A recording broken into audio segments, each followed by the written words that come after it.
Watch this.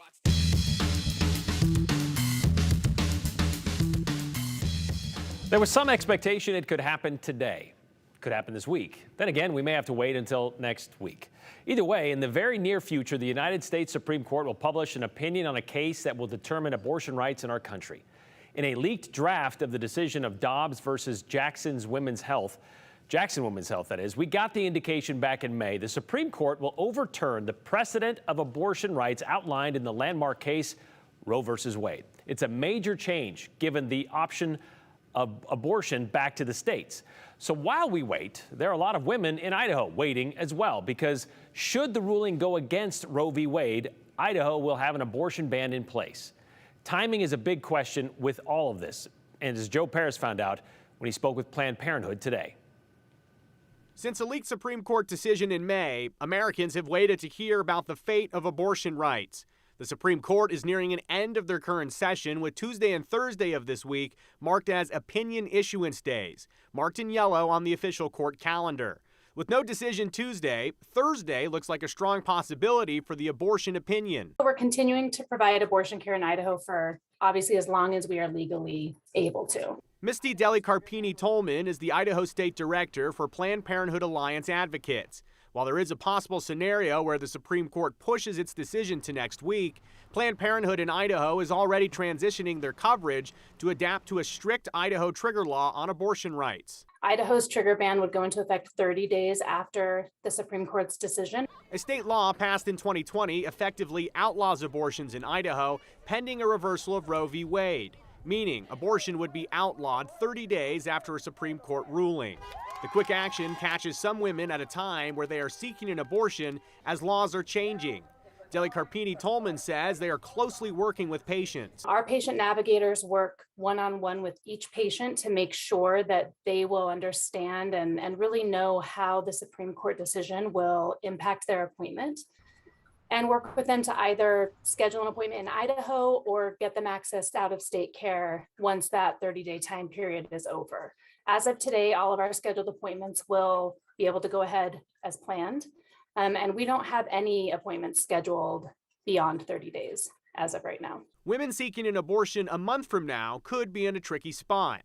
In response to the leaked Supreme Court opinion on abortion, Planned Parenthood decided to close their Boise location to better distribute resources across the region.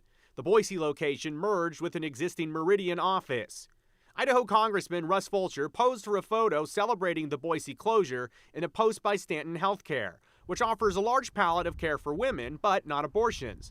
Some on social media are questioning why Fulcher, a noted pro-life politician, is celebrating the closure of a medical facility that reports 3% of their work being abortions. I did see that post. It was unfortunate and disappointing to see him celebrating that. You know, two things are simultaneously true.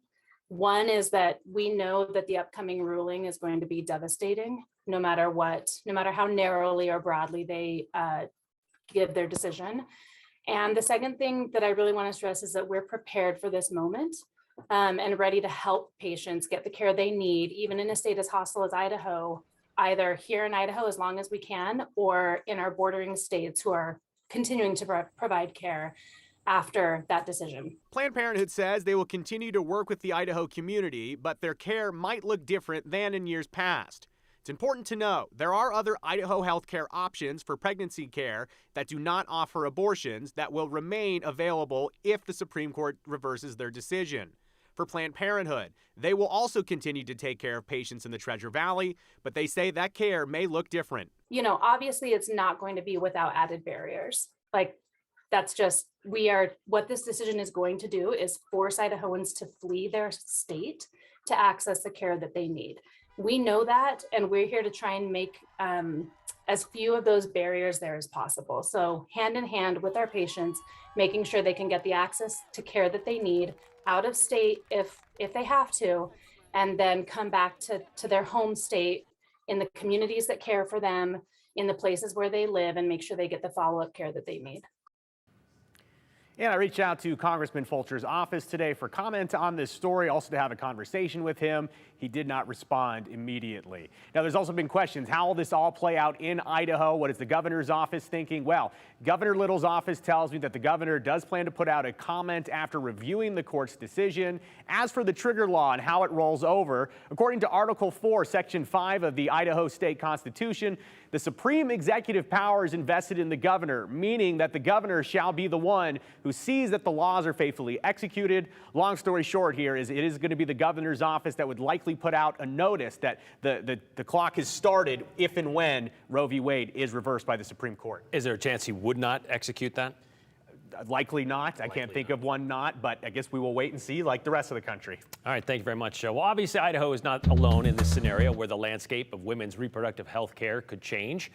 It seems every state has passed, abortion laws in the last few years, anticipating a U.S. Supreme Court ruling on Mississippi's Dobbs versus Jackson Women's Health Organization. 13 states have trigger laws banning abortion in all or most circumstances. 23 states have plans to institute similar bans or have it severely restricted, according to the Center for Reproductive Rights data. Idaho has those two abortion laws on the books, one that Joe mentioned, and the other one makes the doctor punitively liable for the procedure. Well, this wasn't always the case, all of these states having these laws on the books, or at least waiting to. For decades, states were unwilling to take it all the way to the Supreme Court since, well, the Supreme Court set the standard in the first place, legalizing access to abortion in America with the Roe v. Wade ruling in 1973.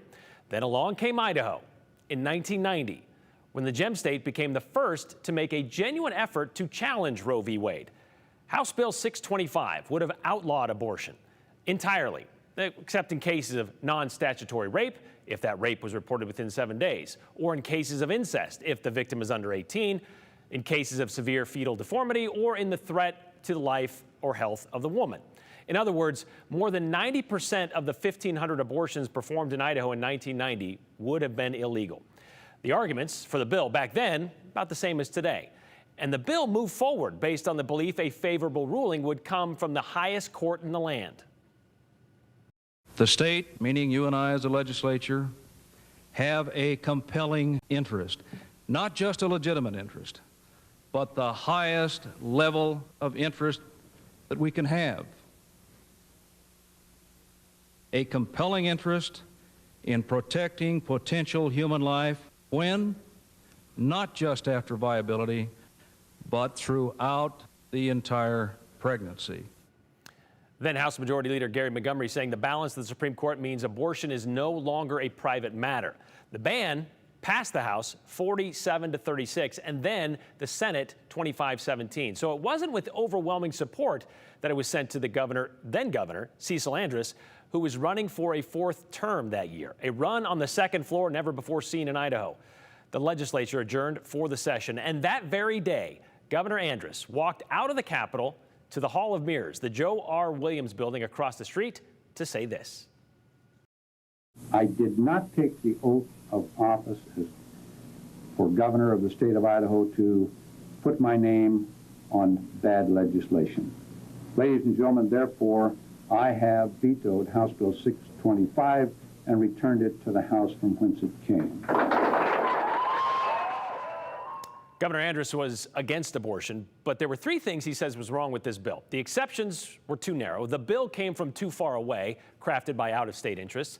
And, oh yeah, it was unconstitutional at the time and would cost the state a fortune in the courts. The governor's press secretary that day was Mark Johnson, the guy organizing that press conference across the street because, well, there really wasn't enough room, a room big enough at the time in the Capitol to hold all the members of the media who were interested in this case. Today, he shared with us his memories of that time and its significance. All the times that I've had the opportunity in the past 6 years to stand at debate on the floor of this House, there's no issue which personally is more serious to me than this one. For about a 2-week period in late March of 1990, Idaho really was kind of at the political epicenter of what was going on in the country. I remember distinctly reporters from national and even international news organizations sort of parachuting into Boise to cover this story, the end of the legislative session, the reality that the governor was going to have to deal with this a piece of controversial legislation one way or the other. Telephones were ringing off the hook 24 hours a day. This was pre-internet days, so one way to communicate was the fax machine, and I remember the fax machine was just humming constantly with messages from all over the country and literally around the world, taking a position one way or the other on this legislation. There's an old saying that hard cases make bad law.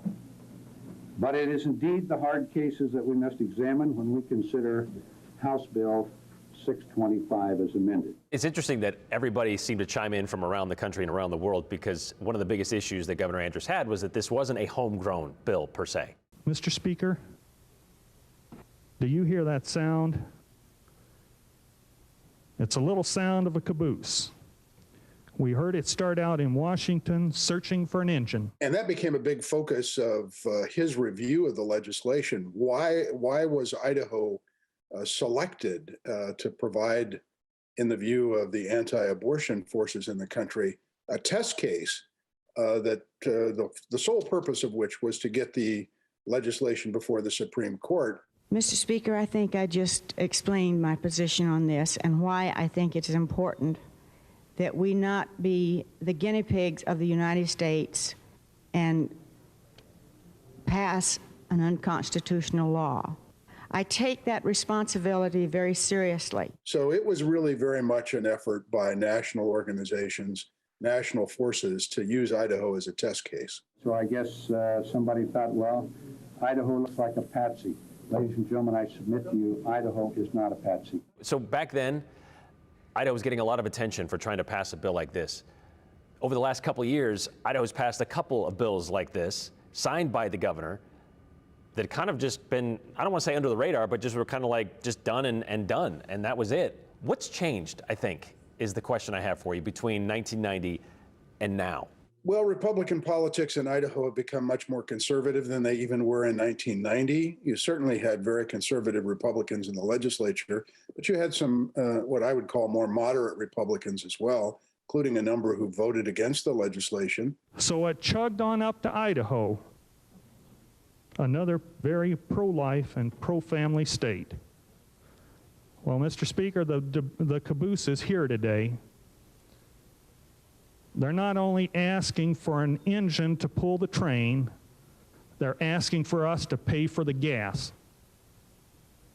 And I guess I resent that. The other change is that, I think Governor Little has been swept along by the currents of his own party here a little bit, in the sense that he, as you know, Brian, when he signed the legislation or allowed it to become law, expressed real reservations about it, thought that it's probably unconstitutional, wondered about the effect on the victims of rape and incest under the law. Those are the same reservations that Governor Andrews had 32 years ago.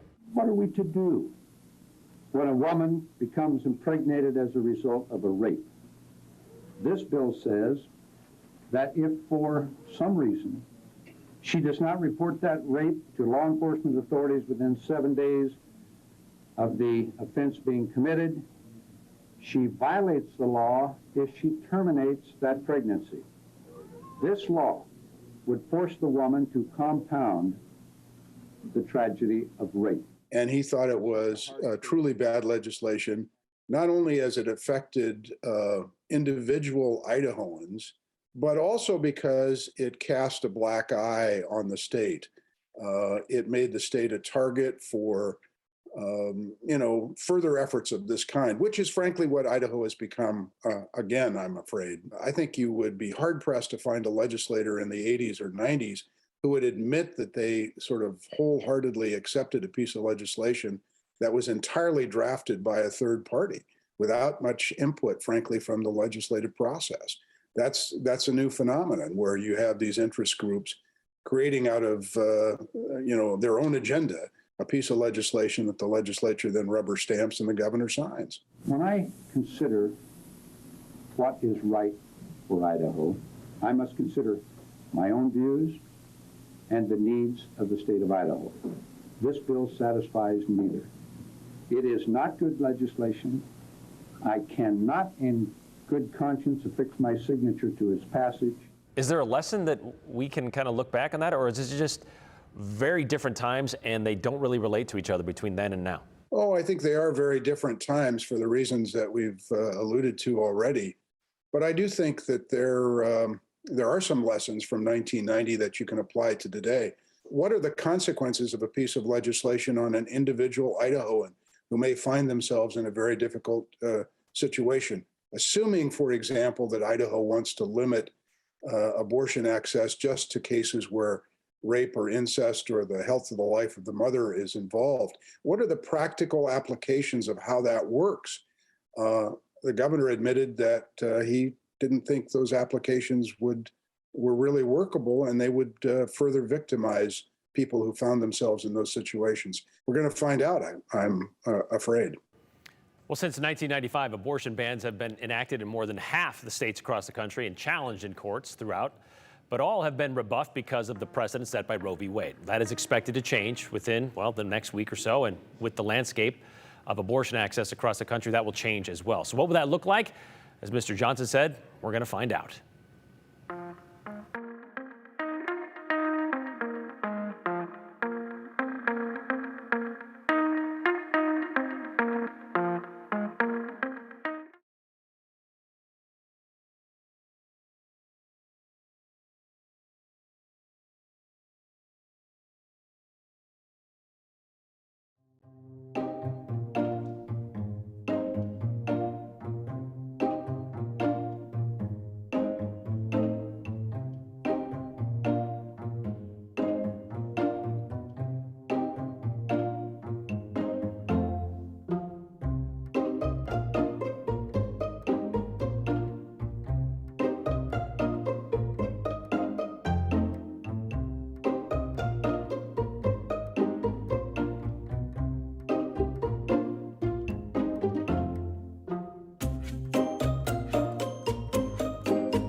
You know, there's another big event happening this week. It's the city of Weiser. They're going to become the epicenter of fiddle and folk music as the annual National Old Time Fiddlers Contest, also known as the Weezer Fiddlefest, moves into the city. It brings in fiddlers from around the country and even around the world. And if you're a fan of fiddling, you'll see some of the very best this week in Weiser, especially as the week winds on. But we think today might be the very best of the 5-day competition because this morning was the small fry round, appropriately named. Kids under the age of 9 absolutely rocking their fiddling skills.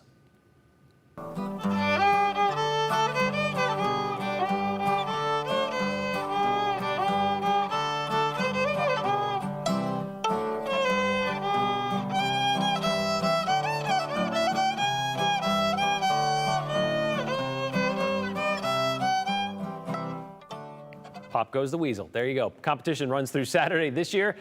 They're taking tips from years past, or at least the last couple. You can catch the traditional festival the traditional way by showing up at Weiser High School or Memorial Park, or you can also catch the entire competition on YouTube. And back this year, fan favorites including swing fiddling and twin fiddling. Oh boy, National Guard or National Grand Champion will be awarded on Saturday night.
Solstice is here, what some people call the longest day of the year, with the sun setting later than, well, most kids' bedtimes.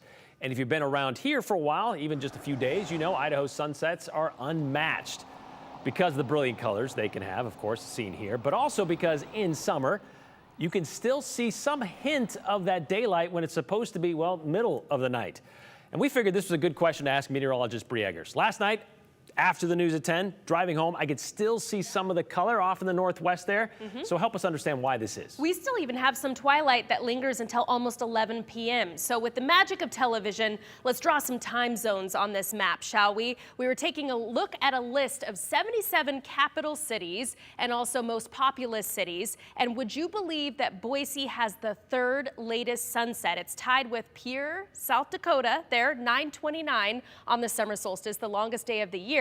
But because the sun rises in the east and sets in the west, if you're on the western edge of any time zone, then you will see a later sunset for your time zone. So Pierre, South Dakota, for example, is on that very fringe between the central time zone and the mountain time zone. And for us here in Boise, a similar story on the western fringe of the mountain time zone. So let's zoom in closer here because there's some interesting things that happen with how the time zones are drawn in southern Idaho and particularly in central Idaho. We'll cover that in just a moment. But taking a look at some of our area sunsets for today, again, Boise at 9:29. Take a look at Ontario at 9:34, and then Burns, Oregon at 8:41, which is very similar to what you see in Baker City at 8:40 because they're in the Pacific time zone. But another interesting point that I wanted to point out to you, Twin Falls at 9:19, and then just take it, you know, several miles south, an hour earlier in Elko, not because the sun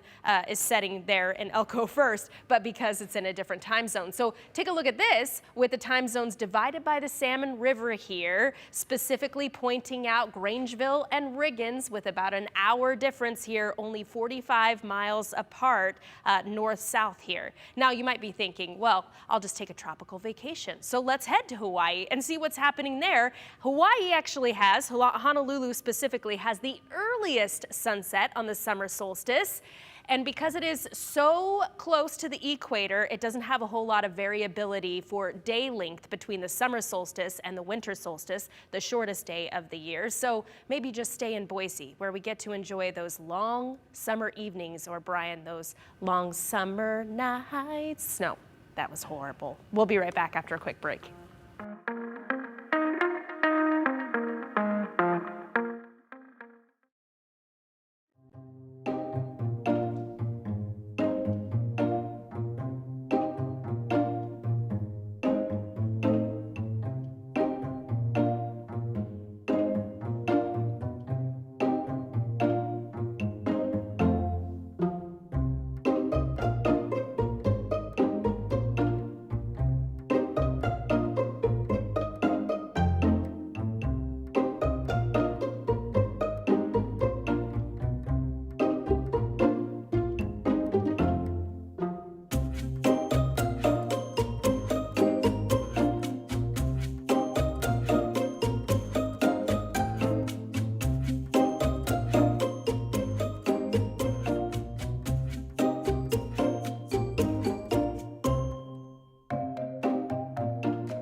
Most of your comments today about the abortion issue that we spoke about in the first segment, like this one from Dawn in Caldwell, who says, why can't we just leave health care between the patient and their doctor? When will we just mind our own business? This other question here, great piece on the abortion issue. I'm pro-choice. This piece of legislation should never have been signed by our current governor. Once again, history is going backwards and repeating itself, and apparently we have learned nothing, says Bill in Boise. Pro-choice doesn't mean anti-family or anti-child. It simply means women have a choice, says Michelle in Haley. Finally tonight, thanks to Russ Fulcher for celebrating the loss of women's health care at the local Planned Parenthood.